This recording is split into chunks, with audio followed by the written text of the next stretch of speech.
Wala talagang makakapantay sa pagmamahal sa atin ng ating mga magulang. Pero kaya mo nga rin bang maipangako na hindi rin kayang pantayan ng sinuman ang pagmamahal natin sa kanila? What's up guys? Sabay-sabay nating pakinggan ang kwento ng buhay ng lalaking si Joven.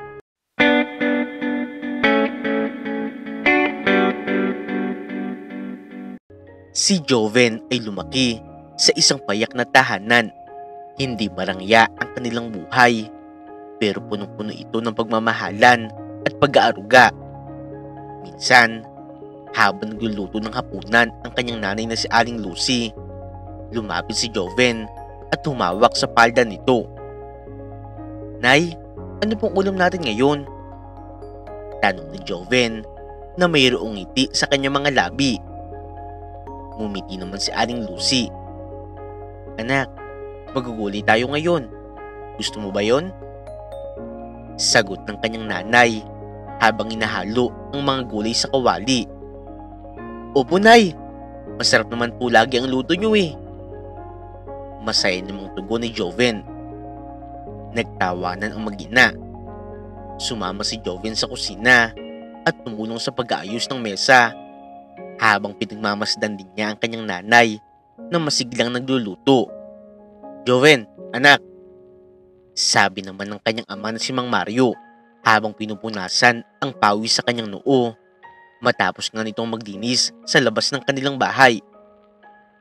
"Tandaan mo anak, mahalaga ang pagtutulungan sa pamilya. Dito nagsisimula ang tunay na yaman sa buhay," sabi ng kanyang ama. "Opo tay," tugon naman ni Joven.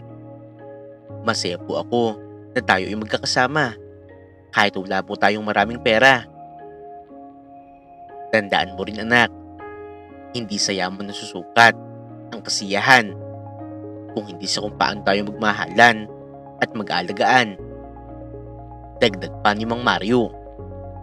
Sa bawat salita ng kanyang mga magulang, natututunan ni Joven ang kahalagahan ng pagmamahalan at pag-aaruga sa kabila ng kanilang simpleng buhay. Kahit nga rin ibang-iba ang kanilang buhay kumpara sa ibang tao, hindi naramdaman ni Joven ang kakulangan dahil ang kanyang mga magulang na nga rin ang nagsilbi niyang mga kaibigan. Isang araw, habang naglalaro si Joven sa bakuran, ay nakita nga siya ng kanyang ama.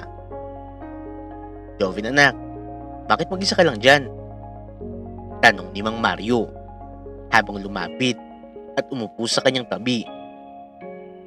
"Okay lang po ako tay. Masaya naman po ako naglalaro," sagot ni Joven habang hinahawakan ng isang patpat na ginawa niyang espada.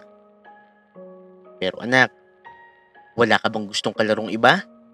tanong naman ni Aling Lucy na lumabas mula sa kanilang bahay. Bigla namang humiling si Joven. "Hindi na po nay, ayos lang po ako. Kayo naman po ang mga kaibigan ko, tsaka kayo lang din po ang gusto kong makasama. Si tatay ay nakakasama ko po sa pangingisda. Kayo naman po nay, nakakasama ko sa pagluluto." Matapos nga niya itong sabihin, ay niyakap siya ng kanyang nanay. "Mahal na mahal ka namin anak. Lagi kaming nandito para sa'yo." Tumango naman si Mang Mario. "Tama yung Joven. Kahit isang anak ka lang namin, hindi mo mararamdaman ang kakulangan. Basta mayroong pagmamahalan, sapat na yun." Ngumiti naman si Joven at nagsalita. "Tay, Nay, masaya po ako na kayo po ang mga magulang ko. Wala na po akong hihilingin pa." Ang bawat araw kay Joven ay puno ng kasiyahan at kaligayahan kasama ang kanyang mga magulang na itinuturing nga rin niya na mga tunay niyang kaibigan. Masasabing sagana sa buhay si Joven sa kabila ng sapat na buhay na mayroon lamang sila dahil pinalaki nga siya ng kanyang mga magulang na hindi man sagana sa material na mga bagay, bagkus ay sagana sa mga aral, pagmamahal, aruga, at kailanman ay hindi nga niya alintana ang kahirapan dahil sa positibong pag-iisip na kanyang kinalakihan sa loob ng kanilang tahanan. Isang beses nga muli, habang kumakain ng hapunan ng kanilang pamilya, napansin ni Joven na isang simpleng ulam lamang ang nasa mesa. "Nay, Tay?" tanong niya habang kumukuha ng kanin. "Bakit po palaging tuyo ang ulam natin?" Ngumiti naman si Mang Mario at sumagot, "Anak, minsan kasi hindi natin kailangan ng maraming pagkain o mga mamahaling bagay para maging masaya. Ang mahalaga ay magkasama tayo at mayroong sapat para mabuhay. Kung ano ang nakayanan natin, yun na lang muna ang pagsuluhan natin." Tumango naman si Aling Lucy. "Oo anak, hindi mahalaga kung gaano kadami ang mayroon tayo. Ang mahalaga, nakakaraos tayo sa pang-araw-araw at magkakasama tayo." Napaisip si Joven at tumango din. "Tama po kayo, Nay, Tay. Masaya naman po ako kahit ano pa ang ulam natin eh. Mas mahalaga po kayo sa akin." Napangiti talaga si Aling Lucy. "Yan ang tamang isipin mo, Joven. Ang tunay na yaman ay nasa puso at isip, hindi lamang sa bulsa." Sa murang edad pa nga lamang, inapagtanto na nga ni Joven na hindi nasusukat sa material na bagay ang kaligayahan, kung hindi sa pagmamahal at mga aral na itinuturo sa kanya ng kanyang mga magulang. Habang si Joven ay lumalaki, natuto na nga rin siyang gumawa ng mga gawaing bahay. Ginagawa na nga rin niya ang kanyang makakaya para makatulong sa kanyang mga magulang. Minsan mga nagkakamali sa kanyang ginagawa ay hinahayaan lamang siya ng kanyang mga magulang, nang sa ganoon ay matuto nga rin siya sa kanyang sarili. Isang araw, habang nagwawali sa bakuran si Joven, nabasag nga niya ang isang paso ng halaman. Agad nga siya natakot at tinawag ang kanyang nanay. "Nay, pasensya na po. Nabasag ko po ang paborito niyong paso." Pag-amin ni Joven. Bakas ang kaba sa kanyang muka. Kaagad namang lumapit si Aling Lucy. Tiningnan ng paso at ngumiti. "Ano ka ba anak? Ayos lang yan. Nangyayari talaga yan," sabi niya habang inihimas ang balikat ni Joven. "Pero, Nay, kasalanan ko po eh. Hindi ko po kasi nakita," sabi ni Joven na halos naluluha na nga rin sa takot. Tumawa naman si Mang Mario na lumabas mula sa loob ng bahay. "Anak, ang mahalaga naman dyan ay natuto ka. Ang pagkakamali ay parte ng buhay. Yan ang paraan para matuto tayo." Ganun po ba, Tay? Sige po. Susubukan po maging maingat sa susunod," sagot naman ni Joven. "Huwag kang mag-alala anak. Hindi naman kami nagagalit eh. Mas mabuti nga na ngayon natuto ka na. Mas mahirap na rin kung hindi ka pa matututo kung paano mag-ingat," dagdag ni Aling Lucy. Niyakap siya ng kanyang mga magulang. Sa pagkakataong ito, inututunan nga ni Joven ang halaga ng mga pagkakamali at ang aral na dala nito sa kanyang paglaki. Habang abala ang kanyang ama sa pangingisda, si Joven naman at ang kanyang nanay ay nagtutulungan sa pag-aayos ng kanilang pwesto sa may talipapa, upang kinabukasan ay mabilis na nga lamang nilang mailalagak ang kanilang mga paninda. "Nay, ayos na po ba ang lambat dito?" tanong ni Joven habang sinusuot ang lambat sa mga poste. "Oo anak, salamat sa tulong mo ha," sagot naman ni Aling Lucy habang inaayos ang mga paninda nilang isda. "Ang dami po nating isda ngayon," sabi ni Joven. Punong-puno nga siya ng sigla. "Sigurado po, Nay, marami tayong mabebenta." Tumango naman si Aling Lucy. "Oo, Joven, sana nga marami tayong kita ngayong araw para mayroon tayong pandagdag sa mga gastos natin sa bahay." "Sige po, Nay, Pagkatapos ko po dito, tutulungan na rin po kita sa pagtitinda. Alok naman ni Joven. Handa nga talaga siyang tumulong sa kanyang nanay. Salamat anak. Napakabait mo talagang bata. Napakaswerte namin ng tatay mo na ikaw ang aming anak. Ngumiti naman si Joven sa sinabi ng kanyang nanay. Basta't magkasama po tayo, Nay. Masayang-masaya na rin po ako. Sabay na nga nilang inihanda ang lahat para sa araw ng kanilang pagtitinda. Punong-puno sila ng pag-asa at saya sa kabila ng mga pagsubok sa kanilang buhay. Kinabukasan, maagang nagising si Aling Lucy na ina ni Joven nang dumating si Mang Mario mula sa pangingisda. Marami nga ito naging huli, kaya tuwang-tuwa talaga ang mag-asawa. Sigurado kasing marami na ulit silang pambenta at libre na nga rin ang kanilang ulam sa maghapon. Nang bumukas ang pintuan, pumasok si Mang Mario, dala ang mga lambat na puno ng huling isda. "O Lucy, gising ka na pala," sabi niya. Pagod, ngunit masaya. "Maaga talaga ako nagising, Mario.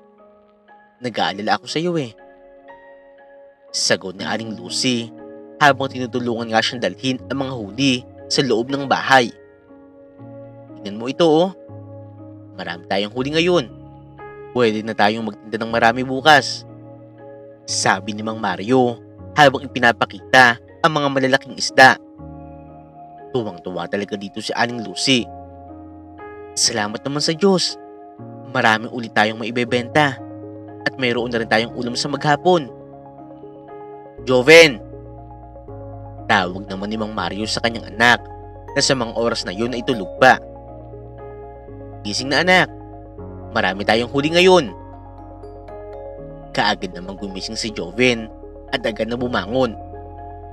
"Talaga po tay? Marami po ulit tayong isda?" "Oo anak. Tumulong ka sa nanay mo. Ihanda na rin natin ang mga paninda para bukas," sagot ni Mang Mario. "Opo tay, tutulong na po ako."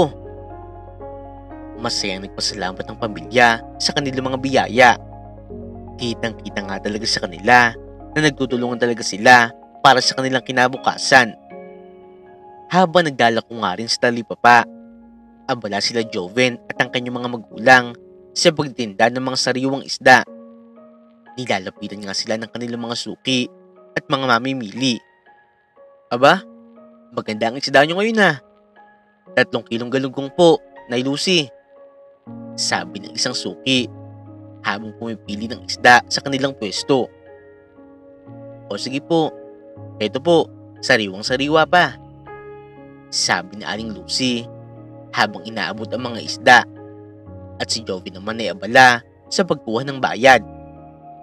"Tay, tingnan niyo po, marami na tayong benta," tuwang-tuwang sabi ni Joven habang nakatingin sa mga barya sa kanilang kahon. Napangiti rin naman ng kanyang tatay na si Mang Mario. "Oo nga anak, salamat sa sipag at tiyaga natin." Patuloy sila naglako sa buong maghapon. 3:00 pa lamang ng hapon noong maubos ang kanilang mga paninda. "Sa wakas, tapos na tayo. Ang aga nating makakauwi," sabi ni Aling Lucy na punong-puno ng ngiti. "Opo Nay, makakapagpahinga na rin po tayo," sabi naman ni Joven na may tuwa sa kanyang boses. Umuwi ang kanilang pamilya ng maaga, dala ang kanilang kita sa maghapon. Napuno ng saya at pasasalamat ang kanilang tahanan, patuloy sa pagtutulungan at pagmamahalan. Noong makauwi na nga sila sa kanilang bahay, nagtulong-tulong na nga rin silang lahat sa pag-aayos ng kanilang bahay. Habang nasa kalagitnaan ng kanilang paglilinis at pag-aayos ng bahay, bigla nga rin napadako ang kanilang usapan tungkol sa kinabukas ni Joven at kung ano ang nais nito sa kanyang paglaki. Habang naglilinis ng bahay, nagsimulang mag-usap ang pamilya tungkol kay Joven. "Joven," tanong ni Mang Mario habang nagwawalis ng sahig, "anak, Ano bang gusto mo sa paglaki mo? Sa tanong na ito ng kanyang tatay, ay talagang napaisip rin si Joven. Tay, gusto ko pong maging doktor. Sagot niya, punong-puno ng pananabik. Ngumiti si Aling Lucy. Doktor? Bakit naman anak? Para po makatulong sa mga may sakit. Sagot ni Joven. Gusto ko pong makatulong sa mga tao, gaya ng pagtulong niyo po sa akin. Napatango naman si Mang Mario. Mabuti anak. Magiging mahirap ang landas mo, pero susuportahan ka namin ng nanay mo. Tama ang tatay mo anak. Handa kami magtulungan para sa pangarap mo. Sa usapang ito ay napuno ng determinasyon itong si Joven. Salamat po talaga. Pangako po, mag-aaral po ako ng mabuti. Pero sa kabila nga rin ito, sa trabaho ng kanyang tatay na pagiging mangingisda, minsan ay hindi nga rin talaga sumasapat ang kita nito sa pangingisda upang siya ay makapag-aral sa isang mataas na paaralan. Habang nag-aayos ng mga gamit, bigla nga rin napansin ni Mang Mario ang lungkot sa mukha ni Joven. Lumapit siya sa kanyang anak at inakbayan ito. Oh, Joven anak, mukhang napakalalim yata ng iniisip mo ha? Sabi ni Mang Mario. Tay, paano naman po pala ako makakapag-aral sa mataas na paaralan kung hindi naman po sumasapat ang kita natin? Tanong ni Joven na puno ng pangamba. Huminga ng malalim si Mang Mario. Anak, alam kong mahirap ang kalagayan natin, pero gagawin namin ng nanay mo ang lahat para sa iyo. Sumang-ayon nga rin dito sa Aling Lucy at tumingin kay Joven. Oo anak, kahit na maliit lamang ang kinikita ng tatay mo sa pangingisda, pipilitin nating makapag-ipon at igagapang natin ang pag-aaral mo. Napabuntong hininga naman si Joven. Gusto ko po talagang makapagtapos ng pag-aaral, Nay, Tay. Gusto ko pong makatulong rin sa inyo balang araw. Alam namin yan anak, at hindi kami titigil na mangarap para sa iyo. Sa kahit anong paraan, susuportahan ka namin.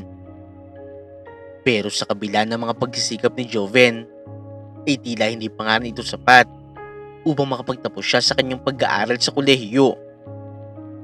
Noong matapos ang taon, nagkaroon ng pagpupulong si Mang Mario at si Aling Lucy upang pag-usapan ng pinansyal na sitwasyon ng kanilang pamilya. Habang sila ay magkakasama sa pagkainan, nag-usap nga sila tungkol sa kinabukasan ni Joven. Lucy, ang anak natin, paano natin siya mapagtatapos sa kolehiyo? Minsan talaga, parang hindi sapat ang kinikita natin eh. Tanong ni Mang Mario na may kalungkutan sa kanyang boses. Tumingin naman si Aling Lucy kay Joven na nakaupo sa kabilang mesa na abala sa pag-aaral. Joven anak, nakikita namin ang iyong pagsisikap.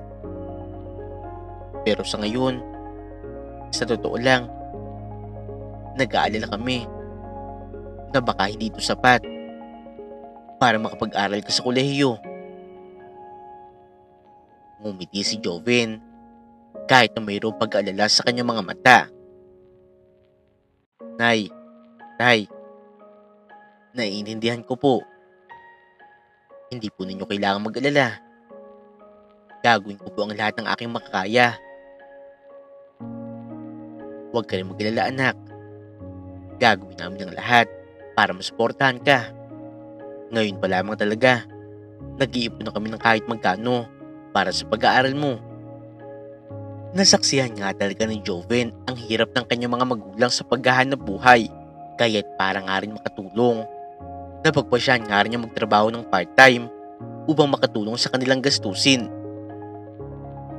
Anak naman, bakit ka maghahanap ng trabaho?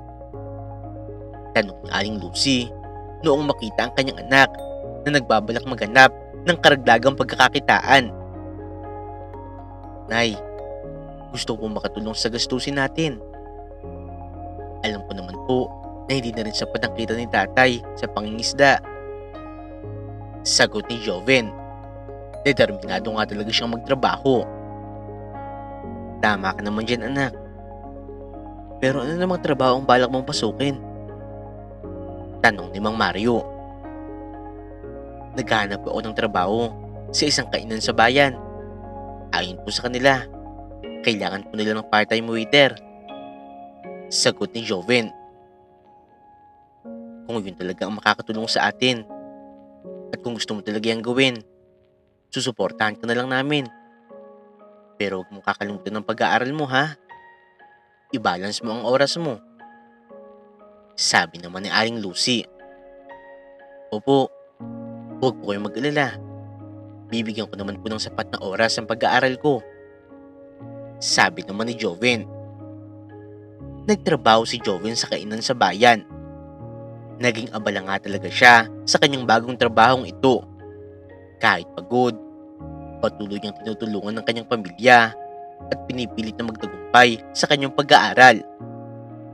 Habang nag-aaral, pinagsikapan nga talaga ni Joven na maghanap ng mga pagkakataon para sa scholarship.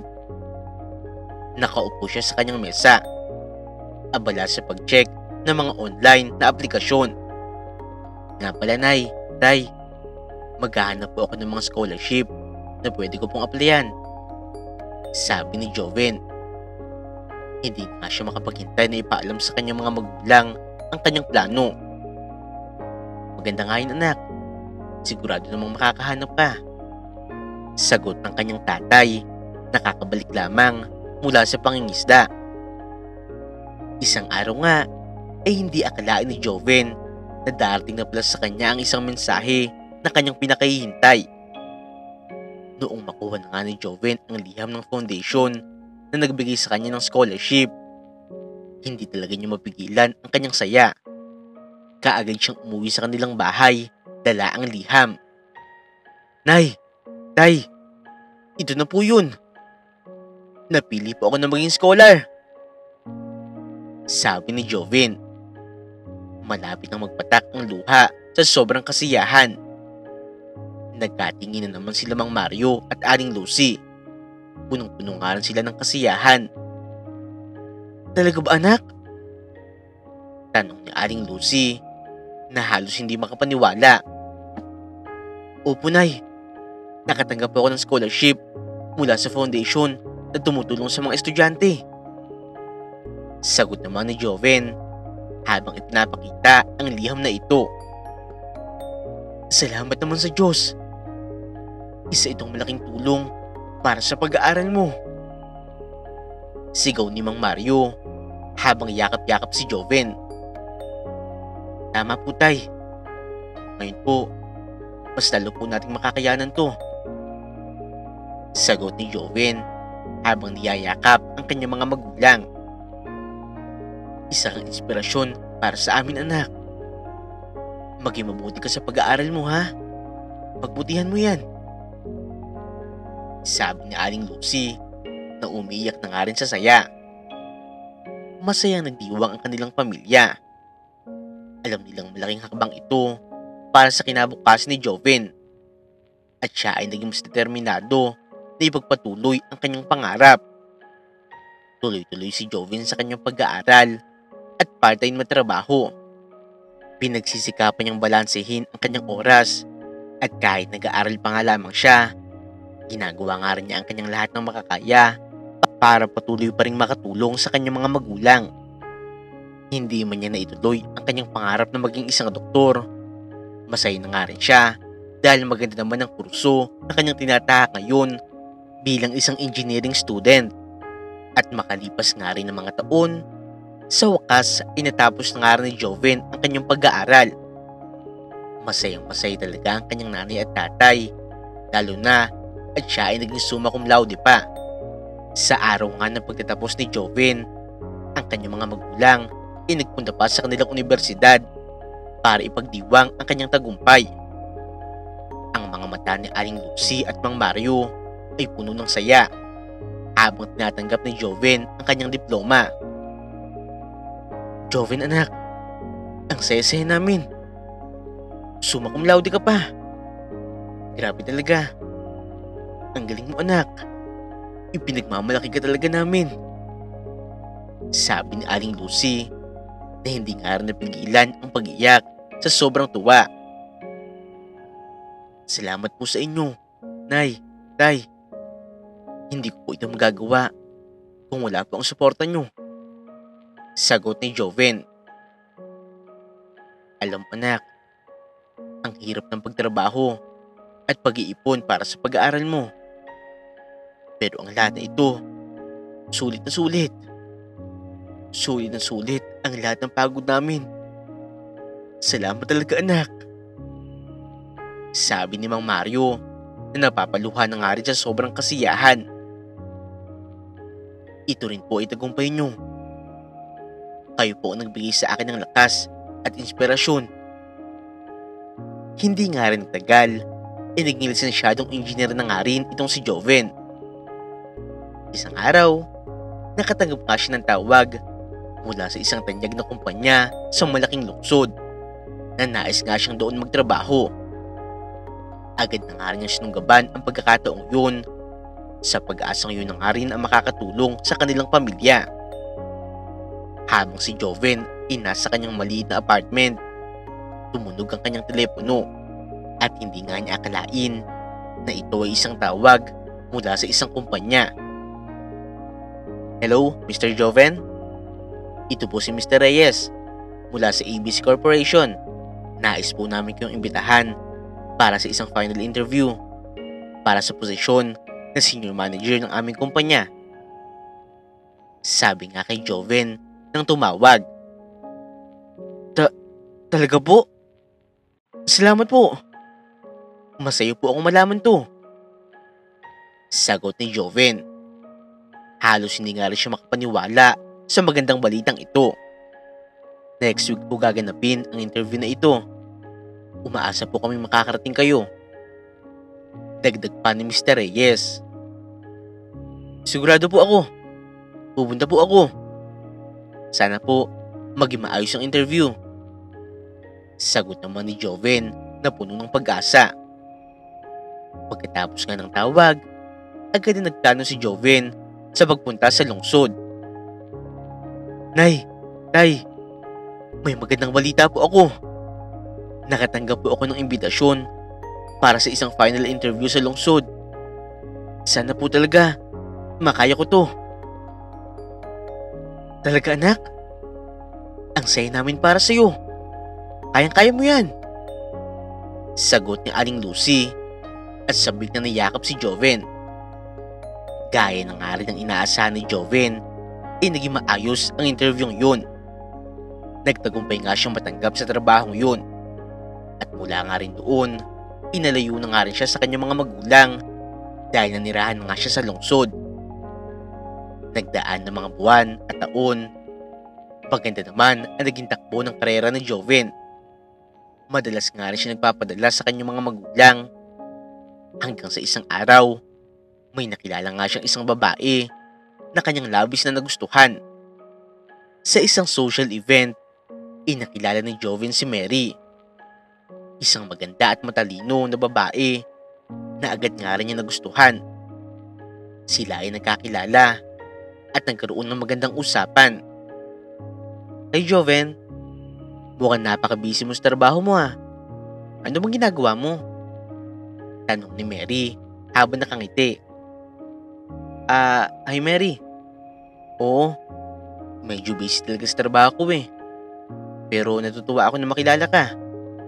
Ikaw pala, anong ginagawa mo? Nagtatrabaho pala ako sa isang non-profit organization. Ang gawain ko ay tumulong sa mga nangangailangan.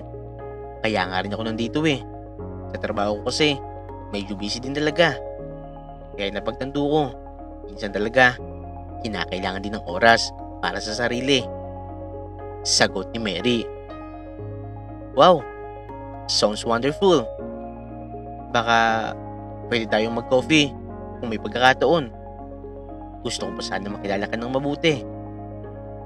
Sabi ni Joven. Pwede naman, message mo lang ako. Sagot ni Mary at ngumiti. Mula noon, naging magkaibigan nga sila at nagpatuloy nga ang kanilang pagkakakilala.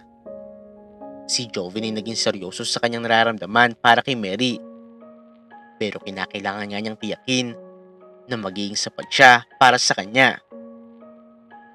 Ginawa nga ni Joven ang lahat para makuha ang buong pansin ni Mary.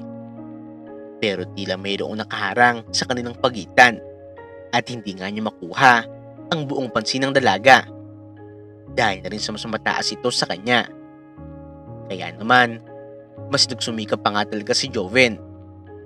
Mula nga rin noon, mas pinagbuti ni Joven ang kanyang trabaho at nagsikap pa. Umaasang makakamtan ang kanyang pangarap na makuha ang puso ni Mary. Determinado nga siyang patunayan ng kanyang sarili at ipakita ang kanyang kahalagahan. Sa loob ng halos 2 taon na pagpupursige, na-promote na nga siya at mas lalo pa nga rin lumaki ang kanyang kita. Sa totoo nga lamang din, ay halos tripling nga rin ang itinaas ng kanyang kinikita ngayon at nagkaroon na nga rin siya ng kanyang sariling bahay sa lungsod. Nakabili na nga rin siya ng iba't ibang uri ng sasakyan. Gayunpaman, sa loob nga rin ng mga panahong yun, ay tila nakakalimutan na nga ni Joven ang kanyang mga magulang at mas naging abala nga rin siya sa ibang mga bagay, lalo na sa pagpapalawak ng kanyang mga sariling pag-aari para lamang mayroong mapatunayan. Pero sa puntong ito, tila nakaligtaan na nga rin niya na alalahanin ang turo sa kanya ng kanyang mga magulang na kailanman ay huwag nga siya makakalimot at huwag nga siya magpapabulag sa mga material na bagay. Tila nagtagumpay naman siya sa kanyang plano dahil magkapantay na nga sila ngayon ng dalaga, kaya napapansin na nga rin siya nito. At makalipas nga lamang din ang ilang buwan, naging sila na nga rin ni Mary. At hindi rin nagtagal, sa wakas, napakasalan na nga rin niya ang babae na matagal na nga niyang pinapangarap. Minsan, habang sila ay naglalakad sa park, si Joven at Mary ay nagkaroon ng seryosong pag-uusap tungkol sa kanilang relasyon. Joven, maganda talaga ang takbo ng ating relasyon.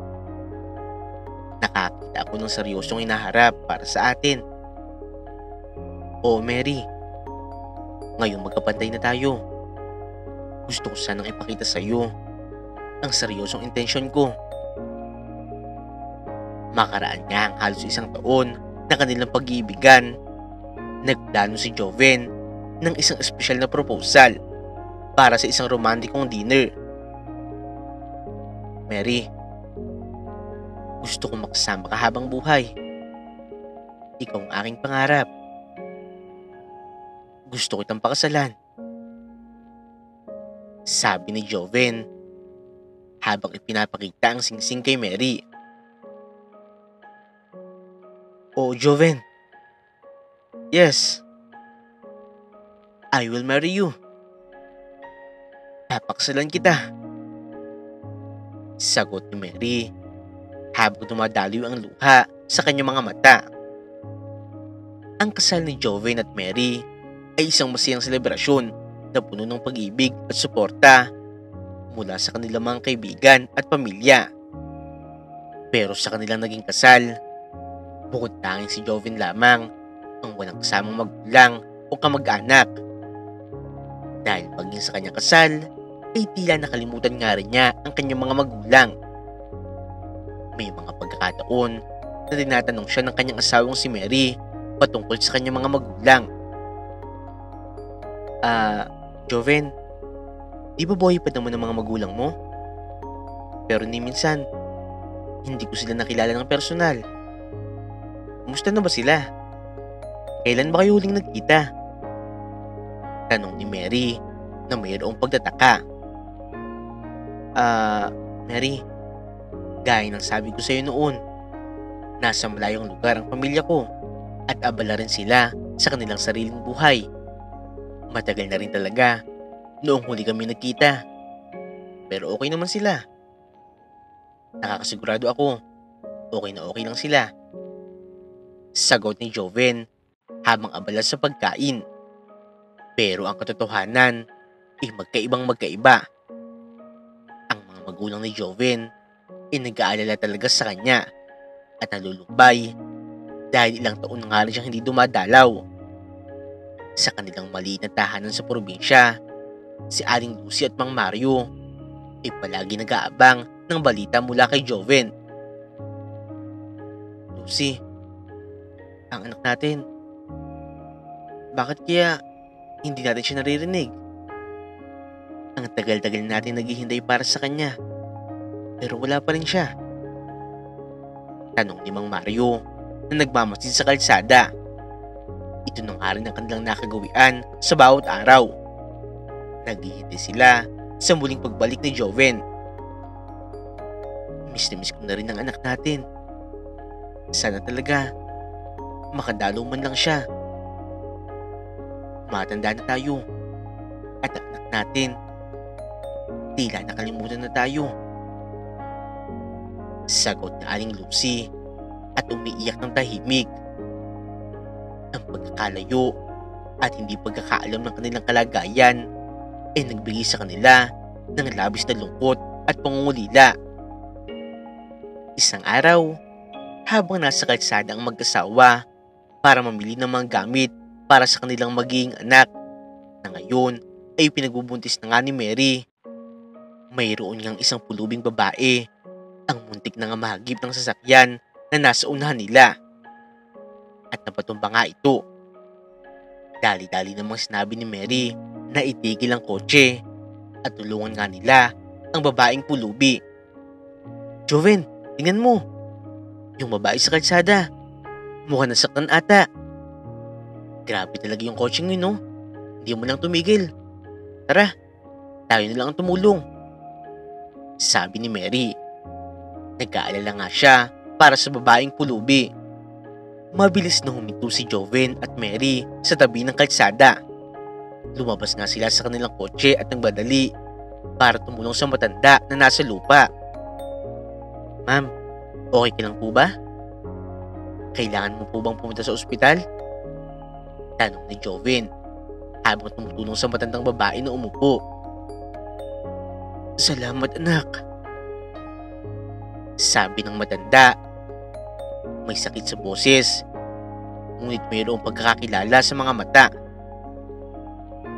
Mababangga na kasi ako ng kotse.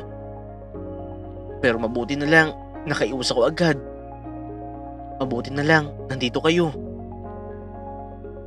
Hayaan mo, tutulungan ka po namin. Dadalhin ka namin sa ospital kung kinakailangan. Sabi naman ni Mary. Umupo si Joven sa tabi ng matandang babae para tumulong. Nakita niyang napakabigat ng kalagayan ng babae. Ang mga kamay nito ay puno ng sugat at dumi. Ma'am, huwag ka po mag-alala. Tutulungan ka po namin. Sabi ni Joven habang tinitingnan ang mga sugat. Salamat anak. Ang hirap talaga ng buhay sa kalye. Sabi ng matanda na halatang halata na mayroong pagod sa kanyang boses. Noong hawiin nga ni Joven ang buhok ng matandang babae para bigyan niya ito ng mas maayos na tulong. Napansin nga niya ang puting buhok na tila pamilyar sa kanya. Noong ibaling nga niya ang mukha ng matanda upang mas makilala, nagulat nga talaga si Joven sa kanyang nakita. Nanay? Ikaw ba to? Nay? Sabi ni Joven. Agad nga ring mayroong luha na lumabas sa kanyang mga mata. Joven, anak ko. Hindi ko akalain. Makikita ko na ulit. Bigla nga ring humagulhol ang matandang babaeng ito.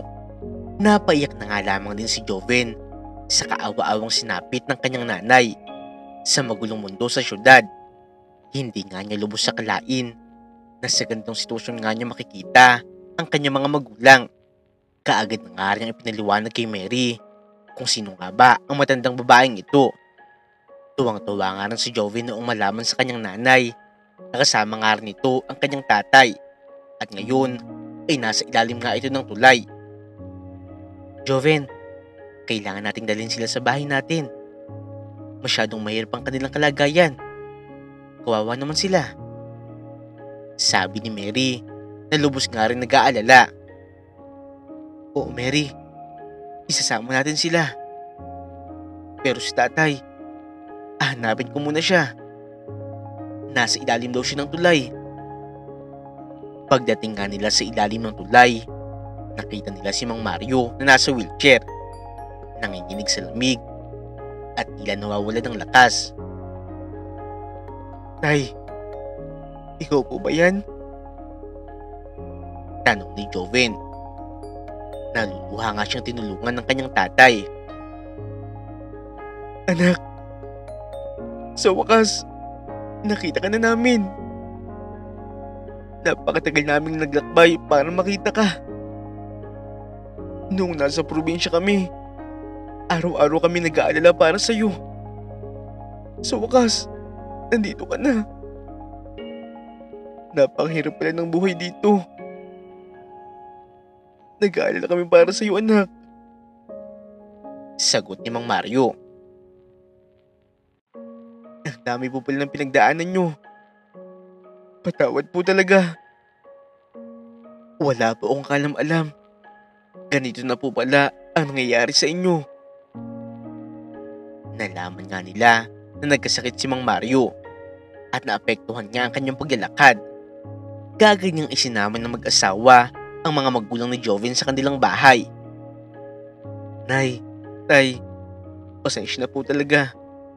Nangyayari po ang lahat ng ito dahil sa kapabayaan ko. Nagsisisi po ako na pinabayaan ko kayo. Sabi ni Joven. Umiyak habang pinapaliguan ang kanyang mga magulang. Anak, wala kang kasalanan. Mahalaga, nakita ka na namin. Magkakasama na ulit tayo. Sagot ni Aling Lucy.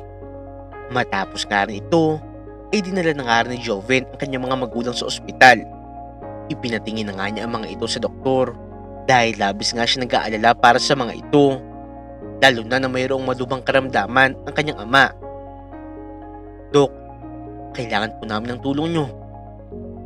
Ano po ba ang kondisyon ng tatay ko? Sabi ni Joven. Ayon sa mga pagsusuri namin, may karamdaman talaga ang tatay mo. Pero huwag ka mag-alala, may pag-asa pa to. Kailangan lang din natin ng masusing gamutan at pangangalaga. Simula nga noon, naglaan nga talaga si Joven ng oras para sa kanyang mga magulang. Tinitiyak na sila ay maayos na naaalagaan at makakuha ng tamang gamutan. Sa bawat araw, ginagawa ni Joven ang lahat para makabawi sa kanyang mga magulang. Dahil alam nga niya sa kanyang sarili na napabayaan nga niya ang mga ito at marami nga siyang pagkukulang sa mga ito. Tinanggap naman sila ni Mary ng bukal sa loob at sa labis na awa nga, isinabi nga nito na doon na lamang manirahan ang mga magulang ni Joven upang mayroong makasama at titingin sa kanila. Nag-hire na nga rin silang private nurse na titingin sa mga magulang ni Joven. Sinigurado nga talaga nila na magiging mabilis ang paggaling ng mga magulang ni Joven.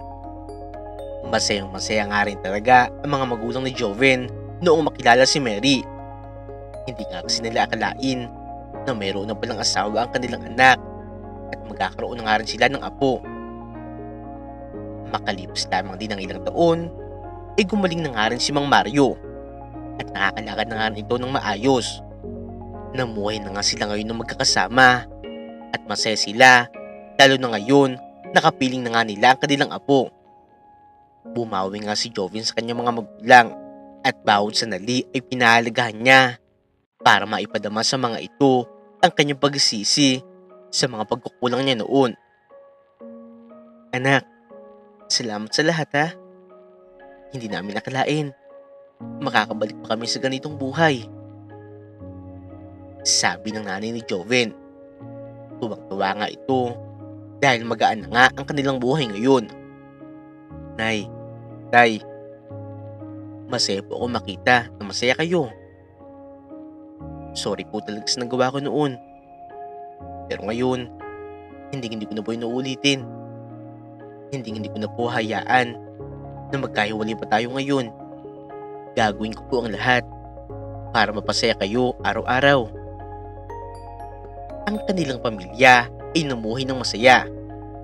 Pinipilit ni Joven na ipakita ang pagmamahal at pagpapahalaga sa kanyang mga magulang sa bawat sandali, kasama ang tulong at suporta ng kanyang asawa. Ngayon nga rin napagtanto ni Joven na ang mabubuting aral na itinuro sa kanya ng kanyang mga magulang noon ay hindi niya dapat iwanan. Saan man siya nakarating, alam niyang dapat niyang alalahanin ang mga taong nasa likod ng kanyang tagumpay. Dito na nga po nagtatapos ang kwento ni Joven. Sa kwentong ito ay pinapaalam kahit gaano man tayo kalayo o abala, ang pagmamahal at responsibilidad sa pamilya ay hindi dapat nating kalimutan. Sa kabila ng mga pagsubok at pagkukulang, ang tunay na sukatan ng tagumpay ay ang pagbibigay ng halaga sa ating mga magulang at ang pagtanggap sa ating mga pagkakamali para makabawi, maipakita ang tunay na pagmamahal. Mahalin natin sila gaya na pagmamahal nila sa atin. Huwag nyo rin pong kakalimutan na i-like at subscribe ang aming channel, Untold Stories TV.